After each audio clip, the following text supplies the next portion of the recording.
సురేష్ కొండెట్టి గారిని ఇంటర్వ్యూ చేస్తున్న తేజ, మీరు మమ్మల్ని అందరినీ ఇరకాటంలో పెట్టే ప్రశ్నలు చేసి కాంట్రవర్సీ చేయడానికి తెగ ప్రయత్నం చేస్తుంటారు కదా, మీరెందుకు సినిమాలు తీయటం మానేశారు? చాలా పెద్ద పెద్ద సినిమాలు, మంచి సినిమాలు అన్ని తీసిన మీ సంస్థ ఎందుకు మానేశారు?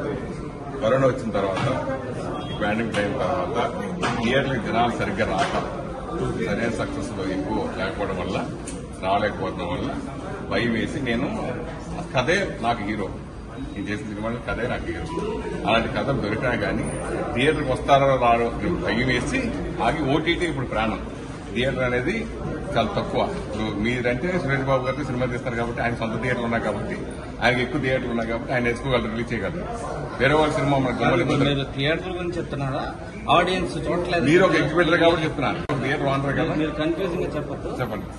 మీ అంత మహాజ్ఞానిని కాదు నేను ఒక అల్ప ప్రాణిని. సింపుల్ గా చెప్పండి. మీరు ఫస్ట్ అన్న ఆన్సర్ ఏంటంటే ఆడియన్స్ కరోనా తర్వాత రావడం లేదు, థియేటర్ తగ్గారు కాబట్టి అన్నారు. తర్వాత ఏమో థియేటర్లు అంటారు. ఏది కరెక్ట్ గా చెప్పండి. మన అదే చెప్తాను, మీరు ఎందుకు సినిమాలు తీయట్లేదు అన్నారు, దానికి చెప్పండి. థియేటర్ కి జనాలు చాలా తక్కువ, సూపర్ గా వస్తున్నారు. ఓటీటీ లేదు, బీటీటీ లేదు. ఈ మధ్యన బ్రహ్మాండంగా విరూపాక్ష కూడా బ్రహ్మాండంగా జనాలు వచ్చారు. బాహుబలికి వచ్చారు, కేజీఎఫ్ కి వచ్చారు, మన వాగ్దేవి వీరయ్యకి వచ్చారు. చాలా సినిమాలు, చిన్న సినిమాలు, పెద్ద సినిమాలు అన్ని ఆడి. సో జనాలు వస్తున్నారు థియేటర్కి. జనాలకి అసలు మీరు జనాల్ని తప్పే పట్టదు. మీరు ఎందుకు తీయట్లేదు చెప్పండి. అప్పుడు కరోనా భయం వేసి తీయట్లేదు. 2 కథలు ఓకే చేసి మీరు ఇంత భయస్తులు వచ్చి మమ్మల్ని ప్రశ్నించేస్తాం మీకు ఎవరు? ద పాల్కల్ బాయ్స్ కమర్. గోదావరి జిల్లాలో పుట్టిన వ్యక్తిగా మీకు గోదావరి జిల్లాలో పుట్టిన దర్శకుడు కథ చెప్తే ఆటోమేటిక్గా మనకి కనెక్ట్ అయిపోద్ది, బాగా ఈజీగా కనెక్ట్ అయిపోద్ది. అంటే ఆ ప్రాంతం సంబంధించి కాబట్టి. సో ఇది ఈ ప్రాంతం కాకుండా మిగతా ప్రాంతాలు కూడా బాగా నచ్చుతుంది అనే అంశంతో ఏ అంశం నచ్చి మీరు ఈ సినిమా కథ యాక్సెప్ట్ చేశారంటే? ఫస్ట్ ఆఫ్ ఆల్ సురేష్ గారు, మీరు ఇంత ఫార్మల్గా ఇంత నీట్ క్వశ్చన్స్ అడిగితే మీకంటూ ఒక ఇమేజ్ ఉంది జనాల్లో. దయించి దాన్ని పాడు చేయకండి. మీ మీద మాకు ఒక ఎక్స్పెక్టేషన్స్ ఉన్నాయి. నెక్స్ట్ వస్తా.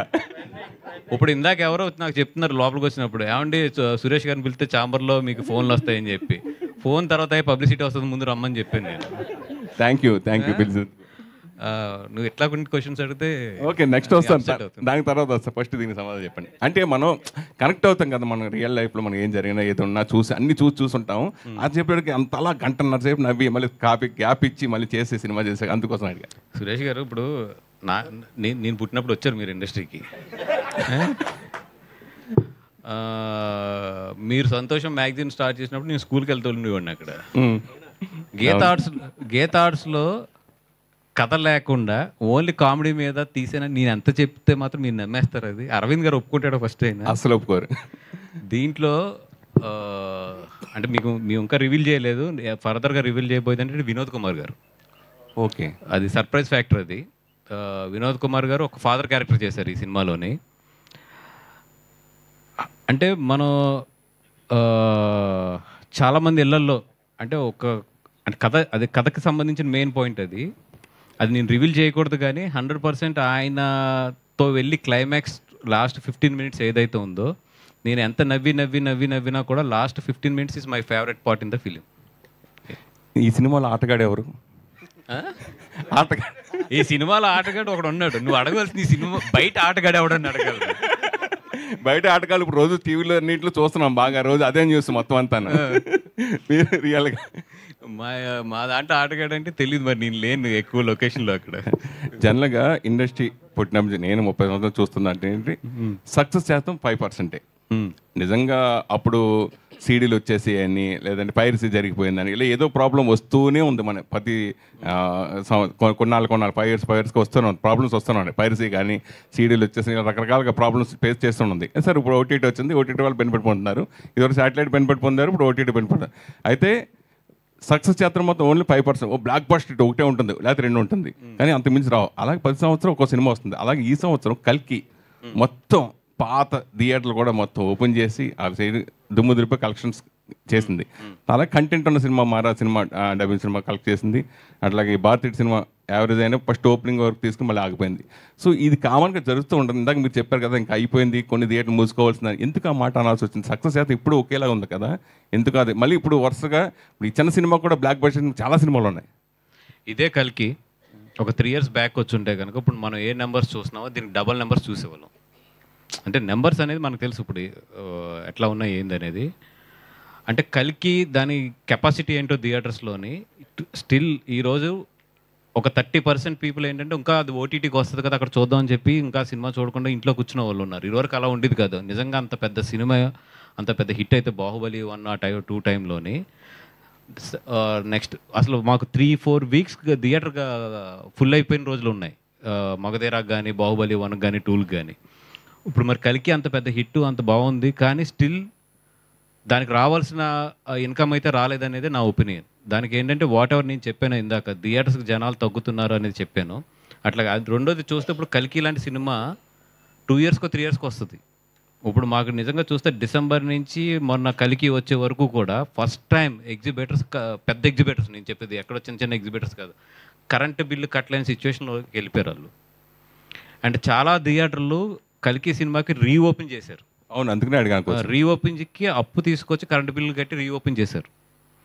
ఇప్పుడు కొన్ని బీ సెంటర్స్ ఉంటాయి, ఏ సెంటర్స్ వదిలేసేయండి, బీ సెంటర్స్ ఉంటాయి. బీ సెంటర్స్లో ఇప్పుడు మేము డిస్ట్రిబ్యూషన్లో కూడా ఉన్నాం కాబట్టి జనరల్గా మాకు ఏంటంటే వాళ్ళతో ఇప్పుడు కూడా రొటీన్ లెక్కలు ఉంటాయి, 1 lakh 2 lakhs. అది వాళ్ళ ఆఫీస్కి 4-5 సార్లు తిరిగేస్తుంటే మా అందరూ ఆశ్చర్యపడ్డాయి, ఎందుకు ఈయన థియేటర్ ఓనర్ గారు 2 సార్లు తిరిగేస్తున్నారు, ₹1,00,000 పెద్ద అమౌంట్ కాదు కదా, ఎప్పుడు ఇంత ప్రెజర్ పెట్టరు కదా, ఏంటి అంటే they have to pay the power bills to open for the theatre for కల్కి సినిమాకి. అలాంటి సిచ్యువేషన్కి వెళ్ళిపోయారు ఎగ్జిబిటర్స్ చాలామంది.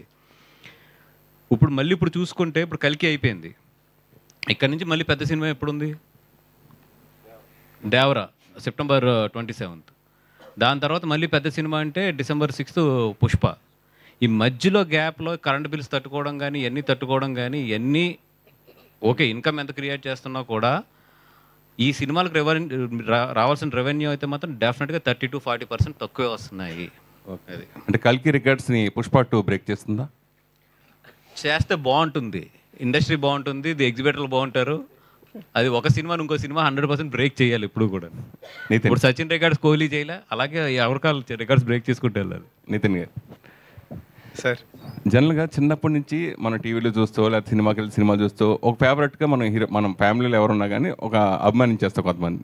అలాగే మీరు నాయకి సాంగ్లో స్వర్గీయ ఎన్టీఆర్ దగ్గర నుంచి ఇప్పుడు మీ ఎన్టీఆర్ జూనియర్ ఎన్టీఆర్ వరకు వరుసగా అందరి హీరోల్ని ఇమిటేట్ చేస్తూ అద్భుతంగా చేశారు. సాంగ్లో చూసినప్పుడు చాలా బాగుంది అది. సో చిన్నప్పుడు మీరు అభిమానించే హీరో ఎవరు, ఇప్పుడు అభిమానించే హీరో ఎవరు? సార్ ఫస్ట్ నుంచి పెద్దనే సార్, బావగారే. సో ఎప్పుడు ఆయనే సార్ నాకు. అంటే చిన్నప్పుడు నాకు సింహాద్రి ఆ టైం అప్పటి నుంచే కడియం ఒకటి చేయించుకొని అందరిని కొడుతూ తిరిగేవాడిని అనమాట. సో అప్పటి నుంచి ఆయన ఫ్యానే సార్ నేను. అంటే మీరు చూడటానికి సాఫ్ట్గా ఉన్నారు కానీ మీ వెనకాల చాలా ఉంది, చాలా ఎక్కువ ఉంది సార్. అది అర్థమవుతుంది. అంటే మెయిన్ కొన్ని లాంగ్వేజెస్, అంటే నేను ఒక పలానా మాస్ హీరో అయిపోదాం ఇట్లా అయిపోదాం అని అనుకుంటారు కదా. మ్యాట్ సినిమా జరుగుతున్నప్పుడు ఆ సినిమా సక్సెస్ అవుతుంది నమ్మకం ఉండి కూడా ఈ సినిమా ఒప్పుకోవడానికి మెయిన్ రీజన్ ఏంటి? అలాగే ఈ లాంగ్వేజ్ కొన్ని లాంగ్వేజ్ రాయలసీమ హీరోగా కొంచెం ఆ ప్రాంతం కథ అయితే కనుక దాని మాడ్యులేషన్ వేరేగా ఉంటుంది, తెలంగాణది వేరేగా ఉంటుంది, గోదావరి వేరే, ఇట్లా దీనికోసం మీరు ప్రత్యేక తీసుకున్న జాగ్రత్తలు ఏంటి? సార్ ఇందాకే మాట్లాడుకున్నాం కదా సార్, సినిమా అంటే అంత జనాలు రావట్లేదు థియేటర్కి, అలా ఉన్నప్పుడు మనం కూడా ఏదో పెద్ద హీరోలాగా చేసేద్దాం అని అనుకోకూడదు సార్. సో ఒక మంచి కథను చూపిద్దాం అనుకుంటేనే మనకి టికెట్లు తెగుతాయి సార్. అదొక్క దీంతోనే ఇలాంటి కథని ఎంచుకోవడం జరిగింది సార్. సంతోషం సురేష్ గారు, మీరు సంతోషం సురేష్ నుంచి కాంట్రవర్సీ సురేష్ గారు అయ్యారు, మళ్ళీ సంతోషం సురేష్ అయిపోతున్నారు ఏంటి? సో నితిన్ గారు గ్యాప్ వచ్చిందా? ఇచ్చారు, రాలేదు, ఇచ్చారు. చెప్పండి మేడం. సో అంటే రీసెంట్గా వచ్చిన ఒక మూవీ గోదావరి యాసలోనే వచ్చింది, ఆ బ్యాక్డ్రాప్లో వచ్చినట్లే వెళ్ళిపోయింది. So gangs of Godavari. So అంటే నేను అడిగే క్వశ్చన్ రిలేటెడ్, Okay, సేమ్ మీరు- బ్యాక్డ్రాప్ లో ఈ సినిమా కూడా వస్తుంది. ఒకసారి క్వశ్చన్ వినండి. సో అంటే ఆ మూవీలో కూడా అక్కడ యాసన్ తీసుకోవడంలో తప్పులేదు, బట్ అక్కడ ఉన్న రియాలిటీకి భిన్నంగా కొన్ని క్యారెక్టర్స్ని చూపించడం, హీరో క్యారెక్టర్ని కావచ్చు, ఇలా కొంత కాంట్రవర్సీ క్రియేట్ అయింది. అంత దారుణంగా అక్కడ మనుషులు ఉండరు కదా అని. సో మీ మూవీలో సేమ్ బ్యాక్డ్రాప్లో వస్తున్నారు కాబట్టి ఉన్న రియాలిటీ చూపిస్తారే ఏమన్నా కొంచెం తేడాగా ఎక్కడ ఉంటుందా? జస్ట్ ఇది ఒక చిన్న ముగ్గురు కుర్రోళ్ళు. ఇప్పుడు మన లైఫ్లో మనకు చాలామంది ఫ్రెండ్స్ ఉంటారు. బట్ ఒక ఫ్రెండ్స్ ఎట్లా ఉంటారంటే వాళ్ళతో మనకు చాలా ఇబ్బంది ఉంటుంది, మనల్ని ఏడిపిస్తూ ఉంటారు, మనల్నే కామెంట్ చేస్తుంటారు, మనల్నే కమ్కొడుతూ ఉంటారు. అయినా కూడా వాళ్ళ ఫ్రెండ్స్ ఎప్పుడు ఉన్నాయి. అలా ఒక ఇద్దరు క్యారెక్టర్లు, ఒక క్యారెక్టరు. జస్ట్ నా కాలేజ్ డేస్లో కానీ మా స్కూల్ డేస్లో కానీ ఫ్రెండ్స్ అందరం కూర్చుని ఎంత అల్లరి చేసుకునేవాళ్ళం. అల్లరి ఈ సినిమా తప్పితే దీన్ని పెద్ద ఎక్కువ క్యాలిక్యులేషన్లో పెద్ద ఇంత తీసి చేయలేదు. దానికి నాకు తెలుసున్న తను పుట్టి పెరిగిన ఊరు అమలాపురం. వాళ్ళ ఫ్రెండ్స్ మధ్యలో సిచ్యువేషన్ తీసుకుని ఒక నీట్గా కట్ చేశాడు అంతే. అంటే ఆ డైరెక్టర్ కూడా మాది అదే జిల్లా అని ప్రతి ప్రెస్ మీట్లో చెప్తూనే ఉన్నాడు. ఒక్క నిమిషం అండి, ఇది ఆయ్ సినిమా ప్రెస్ మీట్. మీరు ఆయ్ సినిమా గురించి ఎంత మాట్లాడండి, నేను చెప్తాను. మూవీ రిలీజ్ అయ్యాక మీరు మళ్ళీ దొరకరు కదా అడుగుదామంటే. అసలు మీరు అడిగే సినిమాకి నాకు ఎటువంటి నేను అది దాని గురించి మా కామెంట్ చేయడానికి అసలు ఆ సినిమాకి ఈ సినిమాకి ఎట్టి పరిస్థితుల్లో కూడా లింక్ లేదు. అండ్ రెండోది ఒక స్టేజ్ మీద ఉన్నప్పుడు ఇంకో సినిమా గురించి కామెంట్ చేయడం నేను అసలు ఇష్టపడను ఫస్ట్. సో నేను I don't want go into those details. Okay, ఇది ఒక personal question actually. Allu Arjun Nandyal వెళ్ళినప్పటి నుంచి కూడా అల్లు ఫ్యామిలీలో చిరంజీవి ఫ్యామిలీ చాలా ప్రాబ్లమ్స్ అంటే ఇష్యూస్ వస్తున్నాయి, పెద్ద అటాచ్మెంట్ లేదు, తగ్గింది, ఇదంతా అంటున్నారు. దీనికి మీరు పర్సనల్గా ఏం చెప్తారు?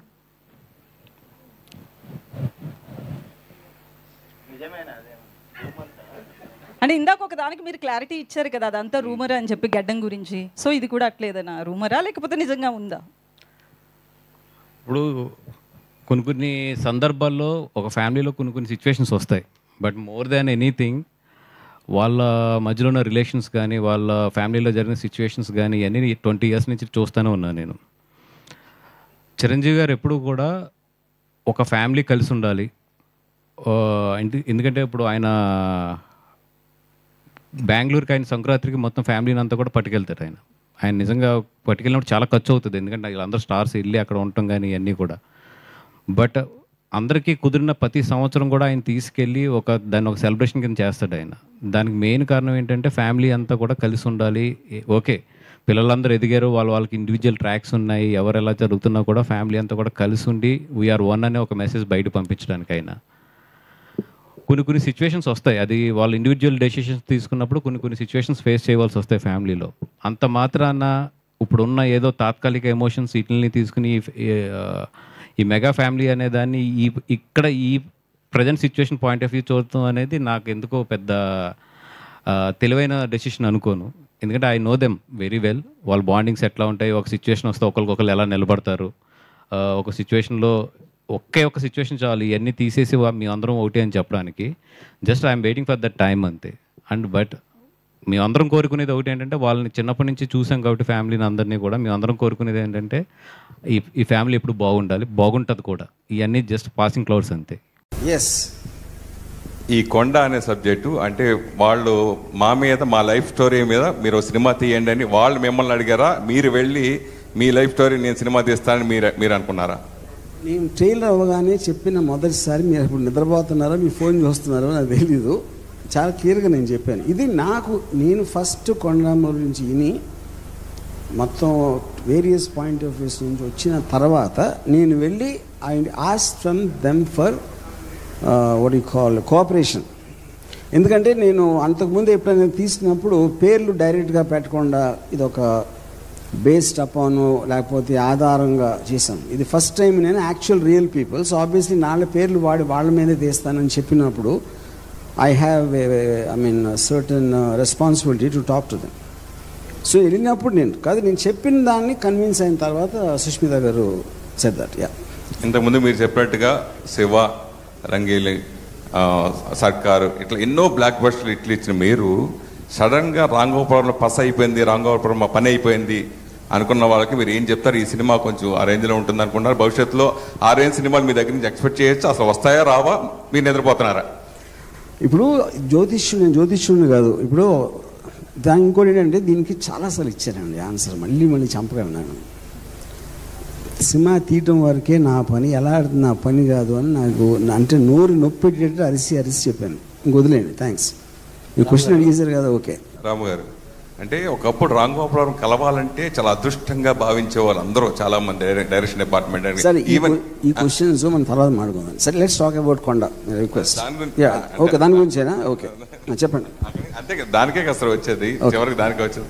సో అలాంటిది ఈ మధ్యకాలంలో మీరు తీసిన ప్రీవియస్ సినిమాల గురించి, తర్వాత వస్తున్న ఈ కొండ గురించి, అంతకుముందు హీరోయిన్లతో మీరు ఎక్కువ రొమాన్స్ చేయడం, ఫంక్షన్లో కూడా ముద్దులు పెట్టుకోవడం, పబ్బులకి వెళ్ళి వాళ్ళతో ఎక్కువ, ఈ మధ్యన ఆ డీగ్రేడ్గా దిగిపోయారు అన్న దానికి మీరు ఏం సంబంధం చెప్తారు? దీనికి కొండకి ఏంటి సంబంధం?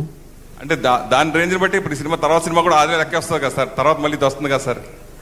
అది మీకు ఇష్టం లేకపోతే చూడొద్దు, ఇష్టం ఉంటే చూడలేకపోతే మానేయండి అని 1000 సార్లు చెప్పాను. Just leave it. Yeah, Ram Gopalavaram వస్తున్న సినిమా ఇప్పుడు కొండ. అసలు రామ్ గోపాలవరం సినిమా ఏ సినిమా రిలీజ్ కానివ్వను, రిలీజ్ చేయకండి కొండ సినిమా వస్తే కొండ గురించి నేను లాస్ట్ టైం చెప్తున్నాను, నాకు కాంట్రవర్సీ ఆస్పెక్ట్ నేను ఇప్పుడు మాట్లాడదలుచుకోలేదు. అసలు అడుగుతారు కదా మీరు, కాంట్రవర్సీ అడగమంటారు. Only I want to talk about the film. ఇది ఈ సినిమా గురించి నాది అది చెప్తున్నా. వాళ్ళు వేరే దీనికి సంబంధించింది వేరే రిలీజ్ ఆగుతారు. వన్ సెకండ్, నేను అది మాట్లాడను. ఓకే, సుస్మిత గారికి let's stick to this film కొండ. అది నేను ఈ సినిమా గురించి అడిగింది. రేపు రిలీజ్ అవ్వాలి కదా ఈ సినిమా, అందుకోసం. అమ్మా, ఈ సినిమా క్రియేటివ్ గురించి మాట్లాడమంటున్నా. Just this one last time asking. ఆపండి. ట్రైలర్ చాలా బాగుంది, ట్రైలర్ చూశాను. సో మీరు మెడికల్ షాప్కి వెళ్ళి ట్యాబ్లెట్తో పాటు కండోమ్ ఆడటం, ఆ మెడికల్ షాప్ ఓనర్నే మీరు మళ్ళీ మ్యారేజ్ నిశ్చితార్థంలో చూడటం, ఆ రెలవెంట్ సీన్ గురించి ఏమైనా చెప్తారా? మీరు చాలా నవ్వుతారు చూసి, ఎందుకు అలా చేసిందని. ఇది చాలా ఫన్గా ఉంటుంది. పైగా మంచి ఇన్ఫర్మేషన్ ఇస్తున్నాము, మంచి మాట చెప్తున్నాము. So it's a good thing I think. Last time బ్రహ్మాజీని అడినట్టుగా అసలు ఫస్ట్ టైం నిన్న అడుగుదాం అనుకున్నా యాక్చువల్గా.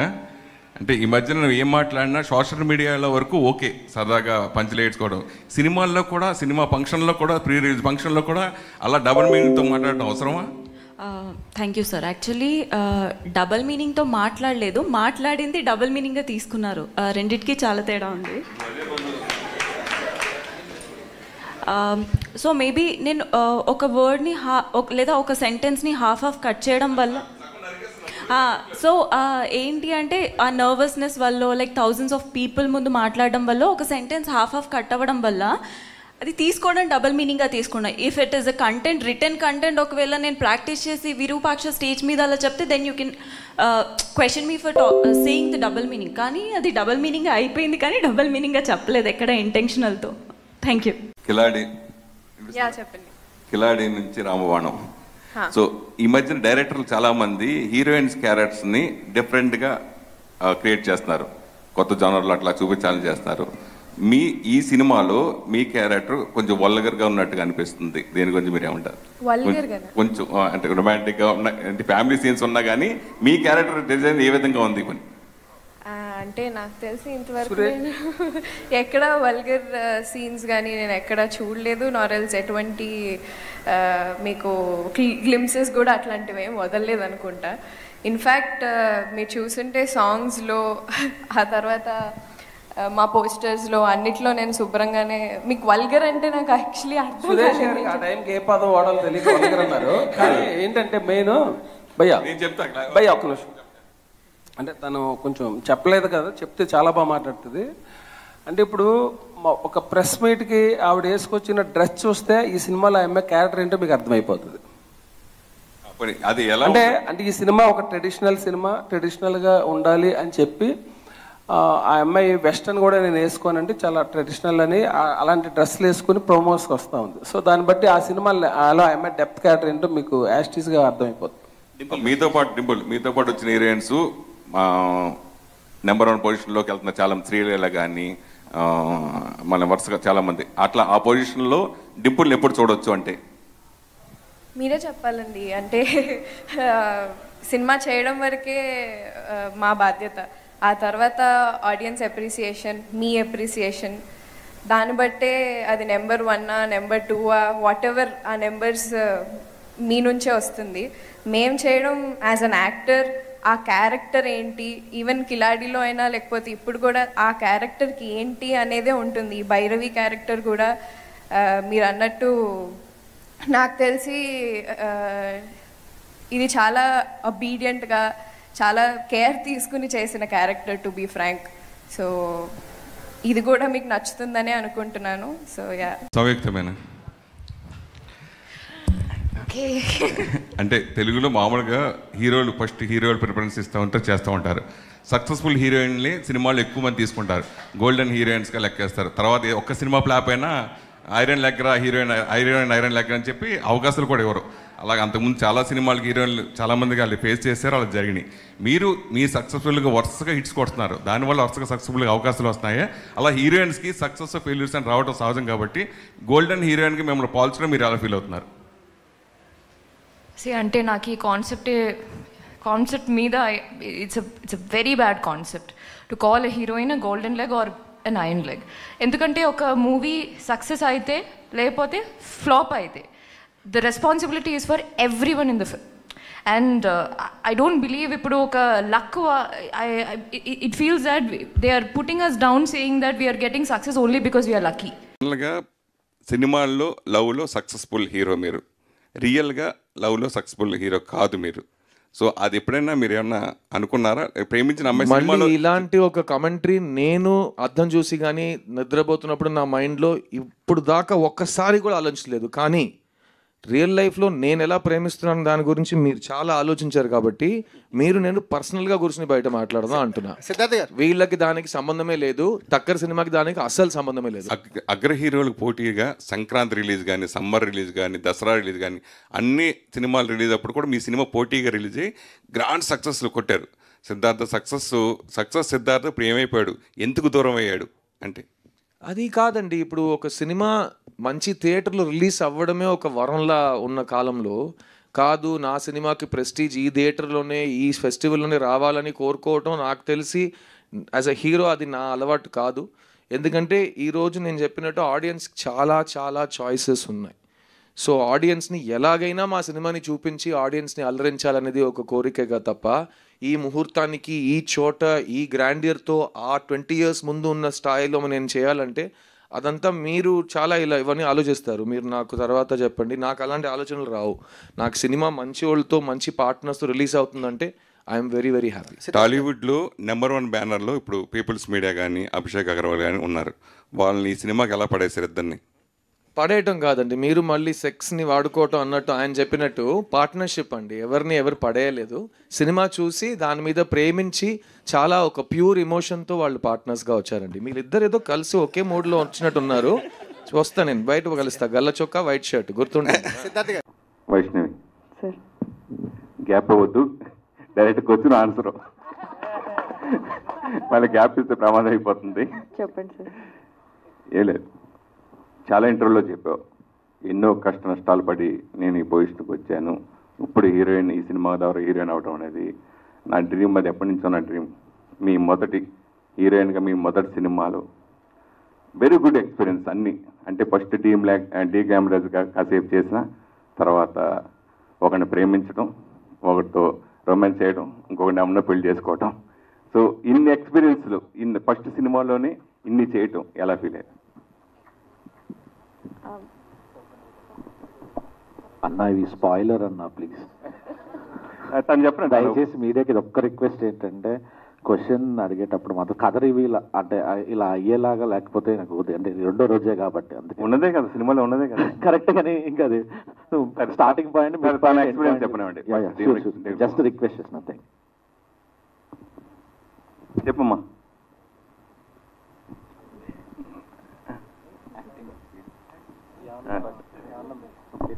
మిస్ అయితే థ్యాంక్ యూ సార్ అని చెప్పి. సరే, అదే ఫస్ట్ డి గ్యామరాజ్గా క్యారెక్టర్ చేయడం, తర్వాత మోడర్న్ గర్ల్గా చేయడం, మొదటి సినిమాకే హీరోయిన్గా అనేక రకాల షేడ్స్ ఉన్న క్యారెక్టర్ చేయడం ఎలా ఫీల్ అయ్యావు అని అడిగా. దాన్ని అలా మార్చేదే. బేసికలీ బేబీ సినిమాలో ఏదైతే క్యారెక్టర్ ఉందో అది అనుకున్నంత ఈజీ అస్సలు కాదు సార్. అంటే ఆ క్యారెక్టర్లో ఫుల్ ఛాలెంజింగ్ సీన్స్ ఉన్నాయి.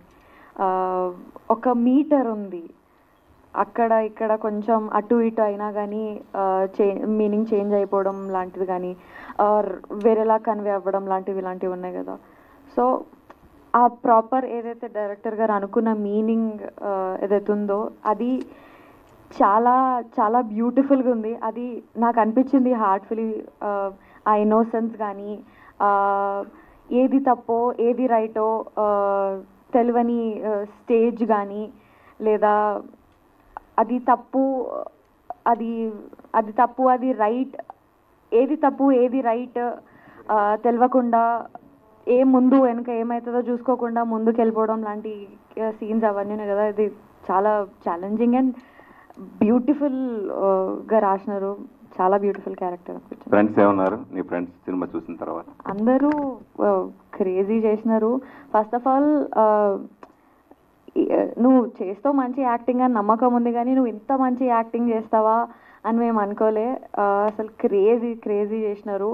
ఫస్ట్ క్రెడిట్ మా ఫ్రెండ్స్ అందరూ రాజేష్ గారికే ఇస్తున్నారు. మా రియల్ లైఫ్లో కానీ ఈ ఇన్సిడెంట్స్ రాసినట్టు అనిపిస్తుంది మాకు, మమ్మల్ని మేము స్క్రీన్లో చూసుకున్నట్టు అనిపిస్తుంది. చాలా చాలా మంచిగా ఉంది అని మస్తు ఖుషి అయినారు అందరూ. నేను ఈ మధ్య యూట్యూబ్ వీడియోలు చూస్తున్నా. సురేష్ కొండరెడ్డి గారు ఏంటంటే ప్రతి ప్రెస్ మీట్లో ఎవ్వరు అడిగిన క్వశ్చన్, ఒక సాహసోపేతమైన క్వశ్చన్ వేసి మొత్తం సెంటర్ ఆఫ్ అట్రాక్షన్ అయిపోయి దాన్ని యూట్యూబ్లో వైరల్ చేసేసుకొని ఒక ట్రెండ్ సెట్ చేస్తున్నారు. సామెత ఉందన్నమాట, ఇనేవాడు సురేష్ అయితే చెప్పేవాడు హరీష్ అంట. సరే మీరు చెప్పండి సమాధానం, వాసు బదులుగా మీరు చెప్పండి. సమాధానం ఏంటంటే అసలు ప్రపంచ సినిమా మన చేతికి వచ్చేసిన టెక్నాలజీలో బతుకుతున్నాం మనం. ఇంకా నువ్వు ఇందాక అసలు ఫస్ట్ క్వశ్చనే నేను మాడదనుకో, సరే ఇది నా సినిమా కాదు ఎందుకులే అనుకున్నాను. డబ్బింగ్ సినిమా అది. RRRని ఎవరైనా డబ్బింగ్ సినిమా అనుకున్నారా? హిందీలో బాహుబలిని అక్కడ డబ్బింగ్ సినిమా అనుకున్నారా? అనుకోలేదు కదా. అనుకుంటారా? KGFని అక్కడ డబ్బింగ్ సినిమా అడిగింది అందుకనే. డబ్బింగ్ సినిమా రీమేక్ సినిమాలు ఏం లేవు, సినిమా అంతే. ఏ సినిమా ఎక్కడికైనా వెళ్తుందో సంతోషించాలి మనం, మన ఆర్టిస్టులు, మన దర్శకులు. తెలుగు దర్శకులు ఇలాంటి సినిమాలు తీరేరా? ప్రపంచం మొత్తం తెలుగు సినిమా చేస్తున్న రోజులు ఈ క్వశ్చన్ వేసామంటే సురేష్ నేను నేను ప్రపంచం మొత్తం క్వశ్చన్ వేసినప్పుడు ఆన్సర్ నేను ప్రపంచం మొత్తం తెలుగు దర్శకులను చూస్తుంది. ఈ తెలుగు సినిమాలో అరే అతను కేరళ దర్శకుడు అని చూడాల సినిమా, అతను గొప్ప సినిమా తీశాడని చెప్పి పత్రికాముతంగా బోర్డౌన్ టు క్రాఫ్ట్. నేను కూడా ఇది గొప్ప సినిమా విషయం ఏంటంటే మనకు క్లారిటీ ఉండాలి. నువ్వు క్వశ్చన్ వేయడానికి వచ్చావా, ఆర్గ్యూ చేయడానికి వచ్చావా? ఆర్గ్యూ చేద్దామంటే అందరికి వెళ్తే పెడతాం, నీ ఓపిక నేత కథలు ఇక్కడి నుంచి. సరే నేను సో విషయం ఏంటంటే గీతా ఆర్ట్స్ డబ్బింగ్ సినిమాలకే పరిమితం అయిపోతుందా? వరుసగా ఒక 100 డబ్బింగ్ సినిమాలు చేయిస్తాను, నెక్స్ట్ నేనే చేపిస్తాను. వాస్తవం తప్పేంటి? Very good. నా ఫీలింగ్ ఏంటంటే ఒక మంచి సినిమా ఒక ప్లేస్లో ఉన్నప్పుడు దాన్ని ఇంకా 10 మంది చూపించాలని చేసే ప్రయత్నాన్ని మీరు అప్రిషియేట్ చేయాలి. అండ్ ఈ సినిమా మీ సినిమా. ఎందుకు వాసు మాట అన్నాడు, నేను ఫస్ట్ ఈ సినిమా ప్రెస్కి చూపిస్తున్నా అన్నాడు. నేను అదే చెప్పబోతున్నా వాసు అన్న. ఎందుకంటే మా గట్ ఫీలింగ్ ఏంటి తెలుసా, ప్రమోషన్ ఎలా చేయాలి, ఎన్ని స్కీమ్స్ చేయాలి, కాలేజీలకు వెళ్తాం అక్కడికి వెళ్తాం ఎన్ని పక్కన పెడితే, రిపోర్టర్లందరికీ సినిమా నచ్చితే మీరు చేసే ప్రమోషన్ దగ్గర ఏ ప్రొడ్యూసర్ ప్రమోషన్ నిలబడదు. అంత పవర్ఫుల్ వ్యక్తులు మీరు.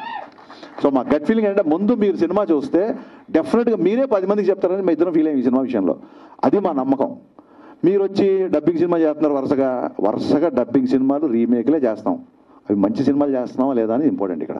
సో తెలుగు దర్శకుడు, తమిళ దర్శకుడు, హిందీ దర్శకుడు అన్ని చోట్ల ప్రశాంత్ నీల్కి ఇక్కడ రెడ్ కార్పెట్ వేశారు తెలుగు ఫిల్మ్ ఇండస్ట్రీ. అతను కన్నడ దర్శకుడు మనం అనట్లేదే. ఆ బౌండరీస్ వెళ్ళిపోయినాయి సురేష్ గారు. I'm just reminding you there is only good cinema అంతే. సో దానికి and cinema itself is a language. దానికి భాషతో సంబంధం లేదు. సినిమా అనేది ఒక emotion. Cinema itself is language.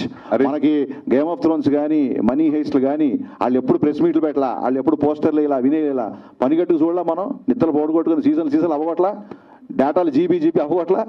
So reason ఏంటంటే వీఆర్ మన ఆడియన్స్, ఒక ప్రేక్షకుడు అనేవాడు ఒక మంచి కంటెంట్ ఎక్కడ ఉన్నా చూస్తాడు. ఈ సినిమా రిలీజ్ చేయడానికి అంతే. ఫర్దర్ క్వశ్చన్ లేకు ఏమైనా ఉంటే వాట్సాప్ చేయి.